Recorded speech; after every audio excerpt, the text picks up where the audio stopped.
Hello Brian. सो आज के इस वीडियो में हम प्रोटोटाइप डिजाइन पैटर्न के बारे में पढ़ेंगे, जो कि आपका क्रिस्टल डिजाइन पैटर्न की कैटेगरी में आता है। और ये आपका डिजाइन पैटर्न काफी इंपॉर्टेंट डिजाइन पैटर्न है। नाउ कमिंग टू कि क्रिस्टल डिजाइन पैटर्न क्या होता है, तो आई थिंक हमें से सबको ही पता होगा कि क्रिस्टल डिजाइन पैटर्न आपका डिजाइन पैटर्न की एक कैटेगरी होती है, जिसके अंदर जब भी हम बात करते हैं कहीं ना कहीं हम ऑब्जेक्ट क्रिएशन की ही बात कर रहे होते हैं। ठीक है, इसीलिए इसका नाम भी पड़ा है क्रिएशनल डिजाइन पैटर्न, क्योंकि हम इसमें इस पूरे के पूरे कैटेगरी में हम ऑब्जेक्ट क्रिएशन के बारे में बात कर रहे होते हैं। राइट, तो जिन लोगों को भी अभी तक ये नहीं पता है कि डिजाइन पैटर्न क्या होता है, कितने टाइप के डिजाइन पैटर्न होते हैं, सिंगलटन डिजाइन पैटर्न क्या होता है, क्योंकि बहुत ही ज्यादा इंपॉर्टेंट है सिंगलटन डिजाइन पैटर्न और हम काफी फ्रिक्वेंटली अपने डेली लाइफ में उसको यूज करते हैं। राइट, डेली लाइफ मतलब डेली वर्क लाइफ की बात कर रहा हूं मैं। ठीक है, तो अगर जिन लोगों ने मेरा वो वीडियो अभी तक नहीं देखा है, मैं उस वीडियोस का जो लिंक है वो अपने डिस्क्रिप्शन बॉक्स में दे दूंगा। तो सबसे पहले आप मेरे उस वीडियोस को चेकआउट कीजिए, देख लीजिए। आपको काफी अच्छे तरीके से बेस क्लियर हो जाएगा और काफी आपको मजा आने लगेगा उस वीडियोस को देखने के बाद में। ठीक है, चलिए अब तुरंत आते हैं अपने इस टॉपिक पे। तो जैसा कि मैंने बोला कि प्रोटोटाइप डिजाइन पैटर्न आपका क्रिस्टल डिजाइन पैटर्न है, मतलब हम कहीं ना कहीं इस यहाँ पे भी ऑब्जेक्ट क्रिएशन के ही बारे में बात कर रहे हैं। ठीक है, तो एक बार देखते हैं कि अ prototype design pattern is a creational design pattern that helps to create a new objects by copying an existing object, right? तो ये आपका बेसिकली कंडीशन है कि कहाँ पे आप प्रोटोटाइप डिजाइन पैटर्न लगाना चाहते हो या नहीं लगाना चाहते हो। राइट, तो जहां पे भी आप एग्जिस्टिंग ऑब्जेक्ट का यूज करके कुछ न्यू ऑब्जेक्ट्स क्रिएट करना चाहते हो, मतलब आप एग्जिस्टिंग ऑब्जेक्ट का कॉपी क्रिएट करके कुछ न्यू ऑब्जेक्ट्स क्रिएट करना चाहते हो, वहां पे आप प्रोटोटाइप डिजाइन पैटर्न लगेगा या नहीं लगेगा, ये आप कंसिडर कर सकते हो। ठीक है, तो कब प्रोटोटाइप डिजाइन पैटर्न लगेगा ऐसे केसेस में, अगेन वो डिपेंड करता है आपके सिचुएशन पे। सिचुएशन ये है कि अगर जो आपका ऑब्जेक्ट है, अगर आपका ऑब्जेक्ट जो है अगर वो बहुत कॉम्प्लेक्स है, complex in the sense, let suppose अगर आपके पास एक क्लास है, स्कूल नाम का क्लास है, डेफिनेटली उसके अंदर टीचर नाम का एक ऑब्जेक्ट होगा।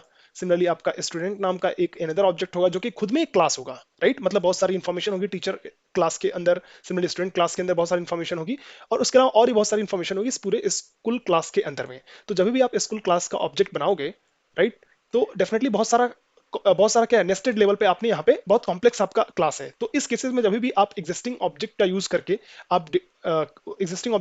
आप न्यू ऑब्जेक्ट बनाना चाहते हो, उस एग्जिस्टिंग ऑब्जेक्ट को कॉपी करके, तो इस केसेस में आप प्रोटोटाइप डिजाइन पैटर्न का यूज कर सकते हो। ये आपका कंडीशन नंबर 1 था, पहला कंडीशन था जब आप कहां पे प्रोटोटाइप डिजाइन पैटर्न का यूज कर सकते हो। राइट, सेकंड आपका कंडीशन बोलता है कि अगर आपका कोई क्लास है जिसमें डेटा को लोड करने पे, मतलब ऑब्जेक्ट आप कैसे बनाओगे, डेफिनेटली जब ऑब्जेक्ट आपका जावा में जो बनता है वो via using of new keyword बनता है। और आपने ऑब्जेक्ट बना लिया, मतलब आपका मेमोरी में कुछ ऐसा ऑब्जेक्ट दिखेगा, ब्लैंक ऑब्जेक्ट। राइट, अब आप ऑब्जेक्ट को लोड भी करना चाहोगे, तो अगर आपका जो ऑब्जेक्ट को जो लोड करने का जो प्रोसेस है, मतलब जो डेट ऑब्जेक्ट को इंस्टॉलेशन करने का जो प्रोसेस है, अगर वो बहुत ही ज्यादा रिसोर्स इंटेंसिव है, रिसोर्स इंटेंसिव मतलब लेट सपोज आपने ओबीजे बना दिया, बट इसके अंदर का जो डेटा है उसको अपडेट करने के लिए आपको बहुत सारे डीबी कॉल्स वगैरह करने की जरूरत पड़ रही है, या बहुत सारी फाइल्स है जिसको आप रीड वगैरह कर करके बहुत सारा कॉम्प्लेक्स लॉजिक आपने लिखा हुआ है अपने डेटा को लोड कराने के लिए। तो जब भी इस टाइप की रिक्वायरमेंट हो, इस टाइप का सिनेरियो बनता हो जहां पे आपको एग्जिस्टिंग ऑब्जेक्ट का यूज करके कुछ न्यू ऑब्जेक्ट्स बनाने की जरूरत पड़ रही हो, या कॉपी किसी एग्जिस्टिंग ऑब्जेक्ट का कॉपी बनाने की जरूरत पड़ रही हो, तो उस केस में आप प्रोटोटाइप डिजाइन पैटर्न का यूज कर सकते हो। प्रोटोटाइप डिजाइन पैटर्न आपका एक सोल्यूशन है इस प्रॉब्लम स्टेटमेंट का। ठीक है, आई थिंक इतना क्लियर हो गया, इसको थोड़ा क्लियर कर लेते हैं।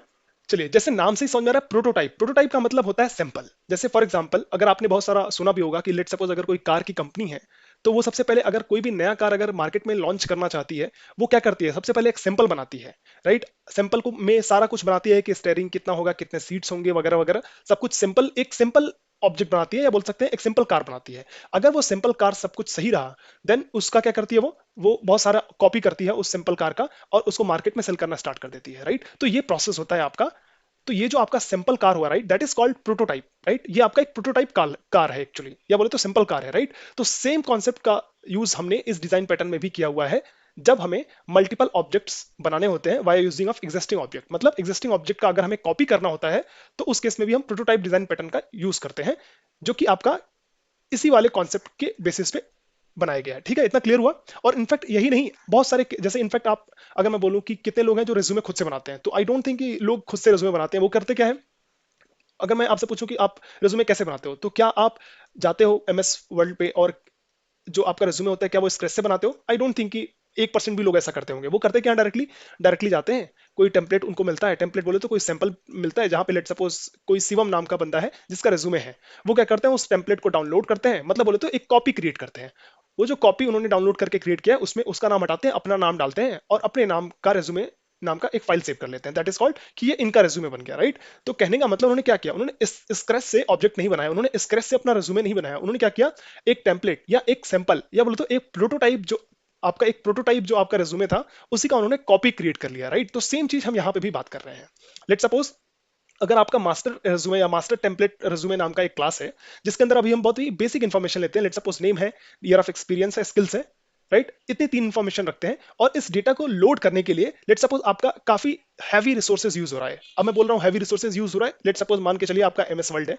तो यहाँ पे क्या होगा कि यहाँ पे बहुत सारे आपके लेट सपोज यहाँ पे बहुत सारे लेयर्स बनेंगी, लेयर्स के अलावा फिर आपका बहुत सारे आप बॉक्सेस बनाओगे वगैरह वगैरह, बहुत सारे टेबल्स बनाओगे, राइट। तो ये जितना चीजें आप करोगे वो क्या होगा, ये काफी आपका कुछ कॉम्प्लेक्स लॉजिक आप रन करोगे, राइट, डेटा को लोड करने के लिए, उसका उसका लेआउट बनाने के लिए वगैरह वगैरह।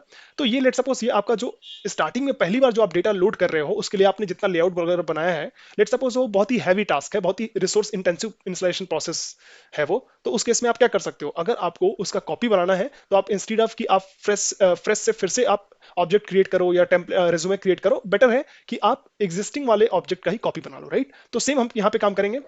लेट सपोज आपके पास ये बेसिक इन्फॉर्मेशन है इस क्लास के अंदर में, और आपने एक लोड मास्टर रेज्यूमे नाम का एक आपने मेथड इनिशियलाइज किया हुआ है जो कि क्या कर रहा है, डीबी वगैरह से कनेक्ट कर रहा है, और आपके आपका जो रेज्यूमे है मतलब name, year of experience, skills वगैरह, इसको क्या कर रहा है, वो लोड कर रहा है स्टार्टिंग में। और ये चूंकि आपका काफी रिसोर्स हैवी प्रोसेस है, मतलब कुछ टाइम ये टाइम लेगा, इसके लिए मैंने यहाँ पे थ्रेड डॉट स्लीप लगा दिया 2 सेकंड का या 2000 ms का, राइट। तो इतना समझ में आया क्या कि ये क्या हो रहा है। तो यहाँ पे जब आप पहली बार ऑब्जेक्ट बनाओगे via using of new master resume keyword, right, और इसको लोड करोगे आप, तो लोड कैसे करोगे, डॉट लोड मास्टर रेज्यूमे आप कॉल करोगे। तो जैसे आप dot load master resume call करोगे, डेटा लोड करने में आपका कुछ समय लेगा, लेट सपोज 2 सेकंड लिया, राइट। आप चाहते हो कि जब आपको नया रेज्यूमे बनाना हो किसी दूसरे बंदे के लिए, तो आप अगेन फिर से सेम काम ना करो, आप चाहते हो कि सेम ऑब्जेक्ट को जो यहाँ पे आपने मास्टर रेज्यूमे का ऑब्जेक्ट बनाया है ना, उसी को आप क्लोन कर लो, आप कॉपी बनाना चाहते हो, राइट। तो यहाँ पे आप अगेन प्रोटोटाइप डिजाइन पैटर्न का यूज कर सकते हो, ठीक है। चलिए,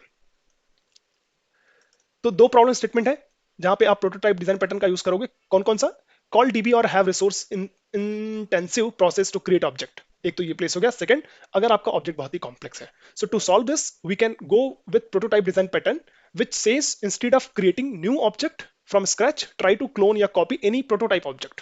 ठीक है, इतना आई थिंक क्लियर हो गया होगा सबको। अगर आपका कोई कंफ्यूजन है तो आप अपने क्वेश्चंस को कमेंट बॉक्स में ड्रॉप कीजिए, हम आपको आपके क्वेश्चंस को नेक्स्ट वीडियो में एक क्लैरिफाई करने की कोशिश करेंगे। अब बात करते हैं कि इसको सॉल्व कैसे किया गया। तो देखिए, अगर सेम प्रॉब्लम को मैं आपसे पूछूं कि आपको सॉल्व करना है तो आप क्या बोलोगे। जैसे अगर अगर मेरे से पूछा जाता तो मैं बोलता कि यार मेरे को पता है ना कि क्लास ए है, ये क्लास ए जो है आपका या तो बहुत कॉम्प्लेक्स, बहुत ही ज्यादा कॉम्प्लेक्स क्लास होगा, या आपका जो इंस्टॉलेशन जो प्रोसेस है इसका बहुत ही ज्यादा क्या है, डीबी या कह सकते हैं रिसोर्स इंटेंसिव है, राइट।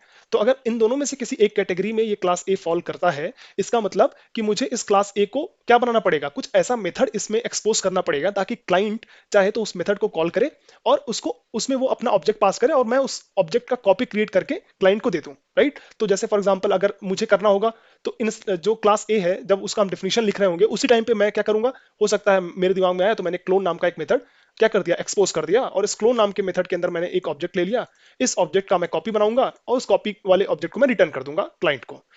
तो क्लाइंट क्या करेगा, जब भी उसको क्लोन करना होगा, कॉपी करना होगा, इस मेरे क्लोन मेथड को कॉल कर लेगा, राइट। काम हो गया, राइट। अल्टीमेटली मुझे तो यही करना था।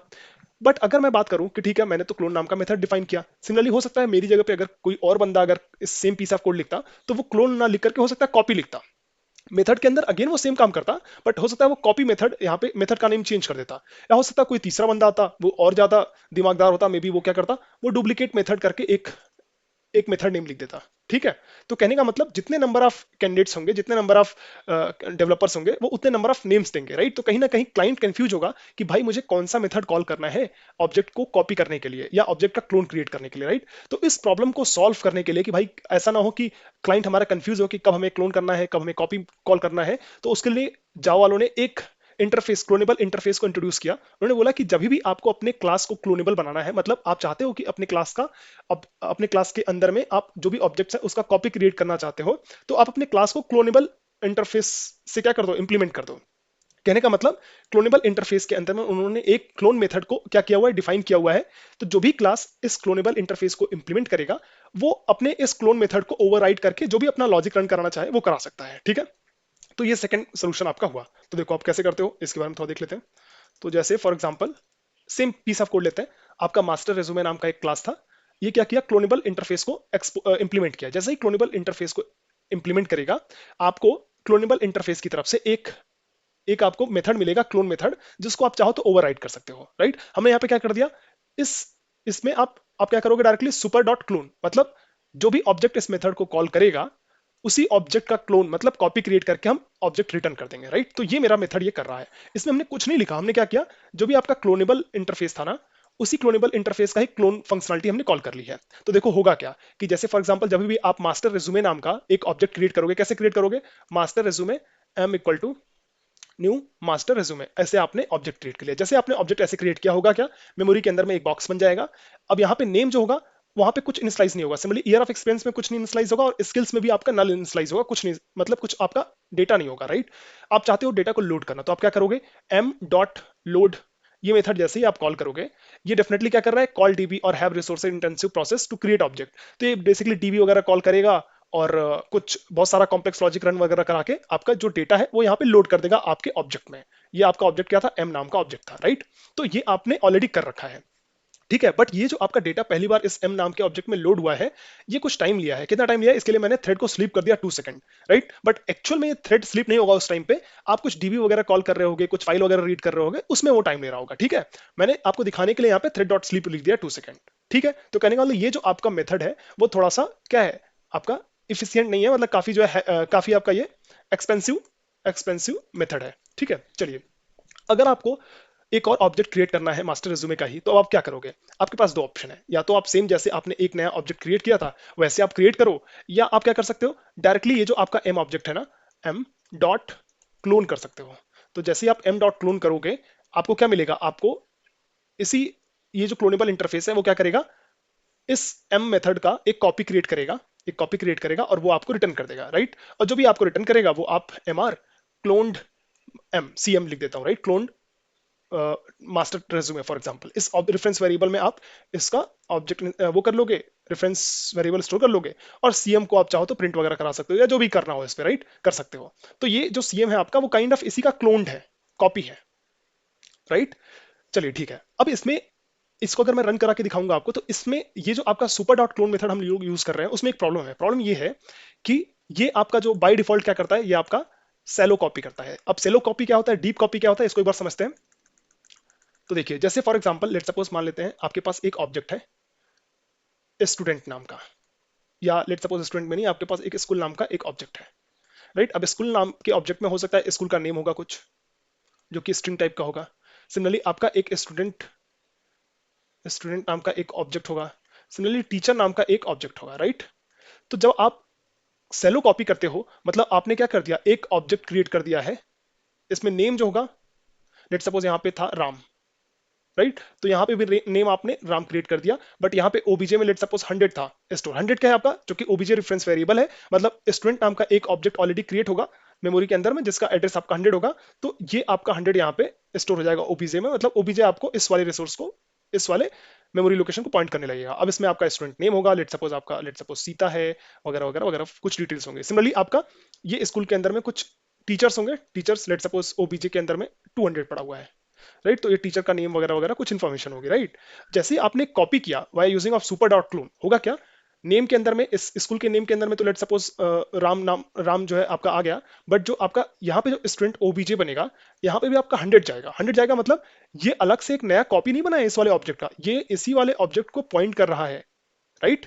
और सिमिलरली यहाँ पे जो आपका टीचर का जो ओबीजे 2 है, वो उसके अंदर में 200 जाएगा, तो ये आपका इसी वाले को पॉइंट कर रहा है। कहने का मतलब कि अगर आप इसको चेंज कर दोगे, सीता की जगह पे लेट सपोज शिवानी आप लिख देते हो, तो आपका इस वाले भी ऑब्जेक्ट में चेंज हो जाएगा और इस वाले ऑब्जेक्ट में भी चेंज हो जाएगा, राइट। क्यों चेंज हो जाएगा, क्योंकि दोनों ऑब्जेक्ट में जो आपका रेफरेंस वेरिएबल है वो सेम ही है, मतलब इस वाला जो आपका स्टूडेंट की इंफॉर्मेशन है, स्टूडेंट का जो ऑब्जेक्ट है उसका अलग से क्लोन वो नहीं हुआ है, राइट। मतलब इसको हम बोलते हैं सेलो कॉपी। सेलो कॉपी बोले तो ऊपर ऊपर से ही हमने कॉपी कर दिया है, राइट, बहुत डीप जाके कॉपी नहीं किया है, that's why we are calling as a shallow copy, right. तो सेलो कॉपी में एक प्रॉब्लम है। प्रॉब्लम क्या है कि अगर आप एक ऑब्जेक्ट को चेंज करते हो तो दूसरे ऑब्जेक्ट में भी रिफ्लेक्ट हो जाएगा, ठीक है। तो इसलिए हमें डीप कॉपी की तरफ जाना चाहिए। अब डीप कॉपी में अगर सेम चीज में अगर सेम अगर यहाँ पे जैसे आपने कॉपी किया था, अगर सेम आप डीप कॉपी में करते तो क्या होता, यहाँ पे नेम तो आपका राम ही इनिशियलाइज हो जाता, बट ओबीजी में 100 ना होकर के इस ये जो आपका ये जो था ना ऑब्जेक्ट, बोले तो स्टूडेंट का जो ऑब्जेक्ट था उसका एक कॉपी बनता किसी दूसरे मेमोरी लोकेशन पे, और उसका एड्रेस लेट सपोज 500 था रहता। अब यहाँ पे 100 ना स्टोर होकर 500 होता, राइट। सिमिलरली ये जो आपका टीचर नाम का जो ऑब्जेक्ट था उसका भी एक कॉपी क्रिएट होता, और लेट सपोज उसका 1000 रहता, तो यहाँ पे 200 ना होकर के 1000 हो जाता स्टोर OBJ2 के अंदर में। कहने का मतलब ये है, अगर आप इस वाले ऑब्जेक्ट के अंदर का अगर आप इस स्टूडेंट की इंफॉर्मेशन चेंज करते या टीचर की इंफॉर्मेशन चेंज करते, तो इस वाले ऑब्जेक्ट में कोई इंपैक्ट नहीं पड़ता। यहाँ पे अगेन नेम और सब कुछ सेम रहता, जो कि इस क्रिएट कर कॉपी क्रिएट करने के टाइम पे था, राइट। सो इस टाइप के कॉपी को हम बोलते हैं डीप कॉपी। इतना समझ में आया, सेलो कॉपी क्या होता है, डीप कॉपी क्या होता है। ठीक है, तो कहने का मतलब जो आपका क्लोनेबल इंटरफेस जो होता है, वो जो आपका कॉपी करने का सपोर्ट प्रोवाइड करता है या क्लोन मेथड का सपोर्ट प्रोवाइड करता है, वो आपका सेलो कॉपी होता है, डीप कॉपी नहीं होता है। ठीक है, इसको एक बार क्लियर करते हैं। ठीक है, तो अब बात करते हैं कि ठीक है सेलो कॉपी का तो समझ में आ गया। नाउ अब डीप कॉपी कैसे करेंगे, क्योंकि जो हमने ऊपर अभी मेथड देखा है ये वाला सुपर डॉट क्लोन, ये तो सेलो कॉपी कर रहा था, तो डीप कॉपी कैसे करेंगे। तो डीप कॉपी करने के लिए तो फिर आपको वही काम करना पड़ेगा कि आपको खुद ही ऑब्जेक्ट बनाना पड़ेगा, नया ऑब्जेक्ट बनाना पड़ेगा, एंड देन फिर आपको ऑब्जेक्ट्स में डेटा को कॉपी करना पड़ेगा। फॉर एग्जाम्पल, अगर हम चाहते हैं कि ये जो क्लोन मेथड है वो सेलो कॉपी ना करके डीप कॉपी करे, तो हमें क्या करना पड़ेगा, हमें डेफिनेटली एक नया ऑब्जेक्ट बनना पड़ेगा। Let suppose master resume clone object equal to new master resume, ऐसे हमने बना दिया। अब इस ये जो हमने क्लोन ऑब्जेक्ट बनाया है उसके अंदर में हमें डेटा भी तो अपडेट करना है, तो हमने क्या कर दिया, क्लोन ऑब्जेक्ट डॉट नेम करके equal to this dot name. This dot name मतलब जो भी ऑब्जेक्ट इस मेथड को कॉल करेगा उसके नेम के अंदर में जो भी पड़ा होगा वो हमने यहाँ पे इनिशियलाइज कर दिया, राइट। सिमिलरली जो भी आपका ईयर ऑफ एक्सपीरियंस होगा वो इस वाले ईयर ऑफ एक्सपीरियंस में डाल दिया, और जो स्किल सेट होगा, राइट, वो हमने डायरेक्ट रेफरेंस वेरिएबल इनिशियलाइज नहीं किया, यहाँ पे हमने न्यू एरे लिस्ट क्रिएट किया है, राइट। तो आपका जो ये स्किल्स होगा वो एक न्यू एरे लिस्ट क्रिएट हो जाएगा, और इस एरे लिस्ट में हमने क्या किया, जो पुराना वाला स्किल्स है, स्किल्स बोले तो यहाँ पे ऐसे होना चाहिए, दिस डॉट स्किल्स होना चाहिए, सॉरी, दिस डॉट स्किल्स मतलब जो आपको स्किल्स आया है, राइट, यहाँ से जो जो ऑब्जेक्ट हमारे क्लोन मेथड को कॉल करेगा उसके अंदर, उस ऑब्जेक्ट के अंदर जो स्किल्स होगा उसको हमने वन बाय वन इटरेट किया है, और इटरेट करने के बाद में अपने स्किल्स, इस वाले स्किल्स में क्लोन वाले जो हमने ऑब्जेक्ट बनाया है उसके स्किल्स में वन बाय वन हम ऐड कर दे रहे हैं, राइट। तो होगा क्या कि यहाँ पे जो स्किल्स है वो डिफरेंट है, डिफरेंट नया ऑब्जेक्ट बना हुआ है, और जो पुराने वाले में जो जो ऑब्जेक्ट आपका क्लोन मेथड कॉल किया होगा उसके अंदर जो स्किल्स होगा वो आपका डिफरेंट स्किल सेट होगा, राइट। उसको चेंज करेंगे तो वो यहाँ पे इंपैक्ट नहीं होगा, राइट। तो ये आपका एक तरीका हो गया डीप कॉपी करने का। आई थिंक इतना क्लियर हुआ क्या। एक बार इसको हम चाहें तो क्विकली करके देख भी सकते हैं। इसके लिए हम चलते हैं अपने इंटेलिजे पे। तो लेट सपोज ये आपका मैंने एक क्लास बनाया है, और हमने इसका लोड मास्टर रेज्यूमे नाम का एक मेथड बनाया है जो कि आपका कुछ टाइम लेगा, लेट सपोज 2 ms लेगा, राइट। तो चलिए एक बार हम देखते हैं। तो अगर मैं ये बोलूँ कि master master resume equal to ms equal to new master resume, ठीक है। और यहाँ पे अगर मैं ms डॉट लोड ऐसे कर देता हूँ तो ये कुछ टाइम लेगा, राइट। और अगर मैं एस आउट ms करता हूँ तो इसके लिए पहले यहाँ पे क्या करता हूँ कि जनरेट मेथड कर देता हूँ टू स्ट्रिंग, राइट। चलिए, तो यहाँ पे हो गया, और इसके अंदर गेटर सेटर भी लगा देता हूँ, जनरेट करता हूँ, गेटर लगा देता हूँ पहले, ठीक है, गेटर सेटर लगा दिया, ठीक है। अब चलिए यहाँ पे, तो सबसे पहले ms को मैं प्रिंट कराया। अब यहाँ पे मैंने इसका क्लोन मुझे बनाना है, तो मैंने क्या किया, master resume cloned ms equal to ms dot clone कर दिया, राइट। अब ये जो ms डॉट क्लोन है वो ऑब्जेक्ट टाइप का रिटर्न करेगा, तो इसको हमें कास्टिंग भी इसकी करनी पड़ेगी, राइट। तो मैंने यहाँ पे ठीक है, एक तो आपका कुछ एक्सेप्शन भी रेस कर रहा था तो वो मैंने कर दिया, एंड देन इसको कास्ट भी कर दिया, राइट। चलिए, अब मैं अगर इसका एस आउट करूँ, क्लोन्ड ms प्रिंट कराऊँ, तो देखिए दोनों अभी सेम प्रिंट होगा, राइट। तो अगर मैं इसको प्रिंट करूंगा तो हम देख सकते हैं स्टार्टिंग में ये 2 सेकंड लिया है जब हमने पहली बार लोड मास्टर्स में किया था, बट दूसरी बार इसने कोई कोई टाइम नहीं लिया, राइट। अब लेट सपोज अगर मैं चाहता हूँ कि क्लोन ms में मैं चेंज करता हूँ, अगर लेट सपोज अगर मैं डॉट लेट सपोज अगर मैं करता हूँ कि गेट स्किल्स डॉट एड, अगर मैं जावा करता हूँ फॉर एग्जाम्पल, तो होगा क्या, देखिए क्या ये दोनों को चेंज करेगा। एक बार देख लेते हैं, इसके लिए हम यहाँ पे एक बार ms को भी प्रिंट करा देते हैं। ये मैंने पहला ऑब्जेक्ट प्रिंट करा दिया है, देन फिर क्लोन वाला ऑब्जेक्ट दोनों प्रिंट करा दिया है। तो आइडली क्या होना चाहिए कि मैंने क्लोन वाले ऑब्जेक्ट में चेंज किया है जावा, तो क्लोन वाले में ही होना चाहिए, ms पहले वाले ऑब्जेक्ट में नहीं चेंज होना चाहिए। बट ये देखिए यहाँ पे पहले वाले ऑब्जेक्ट में भी इसने चेंज कर दिया, राइट। मतलब ये क्या कर रहा है, ये डीप कॉपी नहीं कर रहा है, ये सेलो कॉपी कर रहा है, राइट। तो ये प्रॉब्लम थी। अब इस प्रॉब्लम को दूर करने के लिए हमने क्या किया, हम इस क्लोन मेथड में डायरेक्टली सुपर डॉट क्लोन नहीं करेंगे, बल्कि हम डायरेक्टली क्या करेंगे, ऑब्जेक्ट क्रिएट करेंगे। कैसे क्रिएट करेंगे, तो directly master OBJ equal to new masters में ऐसे क्रिएट कर दिया, और फिर बेसिकली इसको अपडेट भी करना है, तो object dot name equal to this dot name ऐसे कर देंगे। देन फिर object dot year of experience equal to this dot year of experience, then object dot skills equal to new array list हमने create कर दिया है, right. अब ये नया ऑब्जेक्ट क्रिएट हो गया है, सेम ऑब्जेक्ट को नहीं पॉइंट करेगा। अब हम क्या करना चाहते हैं, हम चाहते हैं कि जो भी आपका पहले वाले में हो वो हम चाहते हैं स्किल्स कॉपी करना।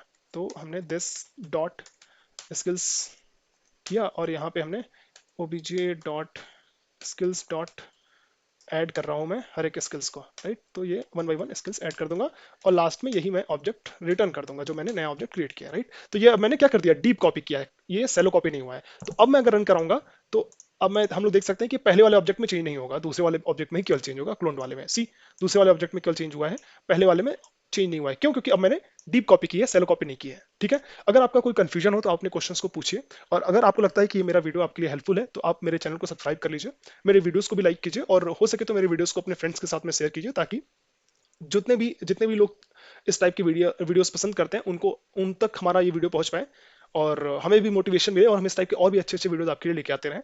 अब मिलते हैं अपने नेक्स्ट वीडियो में। Thank you.